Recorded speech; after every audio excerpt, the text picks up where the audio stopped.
Congress party అబద్ధపు హామీలు ఇవ్వరాదు. చిన్నయ్య దొర. కాంగ్రెస్ పార్టీ వాస్తవ విరుద్ధంగా కాపులకు హామీలు గుప్పించటం తగదని మున్సిపల్ ఛాంబర్ అసోసియేషన్ రాష్ట్ర మాజీ అధ్యక్షులు గోరకపూడి చిన్నయ్య దొర అన్నారు. సామర్లకోట కార్యాలయంలో శనివారం నిర్వహించిన విలేకరుల సమావేశంలో చిన్నయ్య దొర మాట్లాడారు.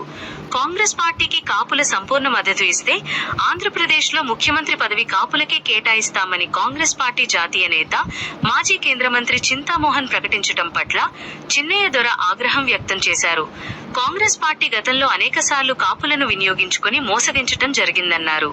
కాంగ్రెస్ పార్టీకి నిజంగా చిత్తశుద్ధి ఉంటే తక్షణమే కాంగ్రెస్ అధికారంలో ఉన్న తెలంగాణలో ముఖ్యమంత్రి పదవిని కాపులకు ఇవ్వాలని చిన్నయ్య దొర డిమాండ్ చేశారు. తెలంగాణలో కాపులకు కాంగ్రెస్ పార్టీ ముఖ్యమంత్రి పదవిని ఇస్తే కాంగ్రెస్ పార్టీపై కాపులకు నమ్మకం ఏర్పడి ఆంధ్రప్రదేశ్లో కాపులంతా కాంగ్రెస్ కు మద్దతిచ్చే అవకాశం ఉంటుందన్నారు. కాపులకు నమ్మకం కలిగించడం కోసం ముందు తెలంగాణలో ముఖ్యమంత్రి పదవిని కాపులకు కేటాయించి ఆ తర్వాత మాత్రమే కాపుల మద్దతును కాంగ్రెస్ పార్టీ కోరాలని చిన్నయ్య దొర అన్నారు. నా పేరు చిన్నయ్య దొర. నేను ఉమ్మడి ఆంధ్రప్రదేశ్ మున్సిపల్ సంఘానికి రాష్ట్ర అధ్యక్షుడిగా చేశాను మాజీ.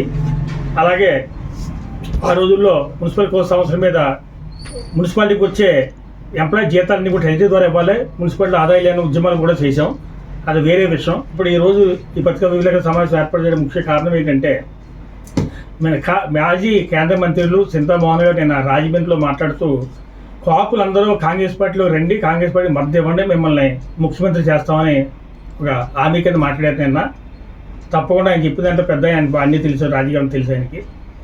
అలాగే 1989లో ఇలాగనే కాంగ్రెస్ పార్టీకి అధికారంలో తీసుకురావడం కాపులందరూ ఏకతాటి మీద నిలబడి అఖండ మేఘతో కాంగ్రెస్ పార్టీని గెలిపిస్తే 89 నుంచి 94 వరకు ముగ్గురు ముఖ్యమంత్రులు మార్చింది కాంగ్రెస్ పార్టీ.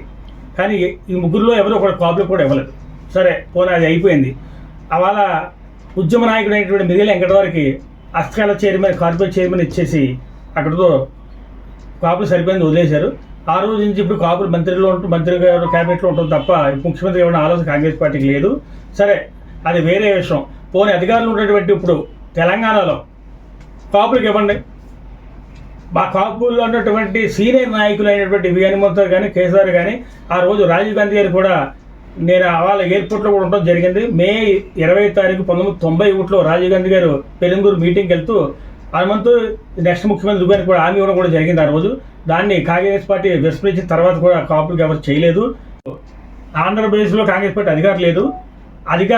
అధికారంలో ఉన్నటువంటి తెలంగాణలో ముందు కాంగ్రెస్ పార్టీ సీఎం అభ్యర్థి కాపులు ప్రకటించండి, తీస్తే మాకు నమ్మకం కలుగుతుంది. అప్పుడు ఆంధ్రప్రదేశ్లో ఏం చేయాలన్నది మేము నిర్ణయించుకొని నిజంగా మీరు అక్కడ సీఎంకి చేయగలిగితే మా వాళ్ళు కూడా నమ్ముతారు, మీకు పూర్తి మద్దతు కూడా ఉంటుందని కూడా ఈ సభకు తెలియజేస్తాను.